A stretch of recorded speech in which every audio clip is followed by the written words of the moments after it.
Hi hi අද මම පොඩි ගමනක් ආව ස්පෙෂල් යාළුවෝ දෙන්නෙක් එක්ක. කාලෙකින් තමයි අපිට හම්බෙන chance එකක් ආවේ. මේ ඉන්නේ අපි තුන්දෙනා. මං ඔයාලට ස්පෙෂල් යාළුවෝ දෙන්නෙක් කියලා කිව්වේ අපි එක වසරේ ඉඳන්ම යාළුවෝ.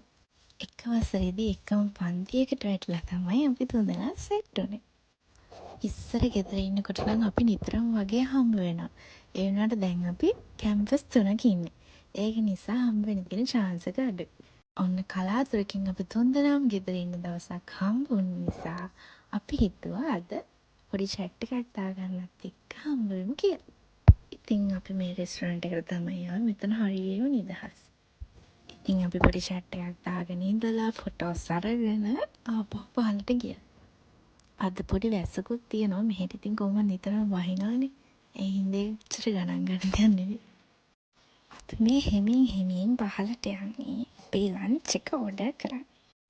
අපි හැමෝම ගෙවන් බිසීලා එකෙන් චුට්ටක් මිදිලා අපි කැමති මේ යාළුවොත් එක්ක මේ වගේ පොඩි වෙලාවක් හරි ගත කරන්න ලැබෙනවා නම් ඇත්තට මේක ලොකු දෙයක් ඉතින් නේද? අපි ලස්සනම තැනක් බලලා පහළ ටේබල් එකකින් වාඩි වුණා.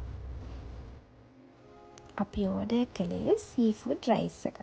මේක 3 පෝෂන් එකක් කියලා තමයි කිව්වේ. හැබැයි අපිට මේක වැඩි වුණා.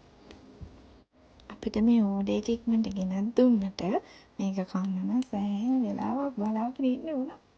ෆොටෝ ගහලා තියෙන කෑටයන් ටික ඔක්කොම දාලා ඉවර වෙලා තමයි අපිට මේක කන්න ලැබුණේ. කාලෙකින් හම්බුනාම ඉතින් එහෙම තමයි. අනික යාළුවෝ නම් කොහොමද ඒ වැඩේ? මේක සුන්දර නෝනා අමාරුවෙන් ඉවසගෙන හිටියේ.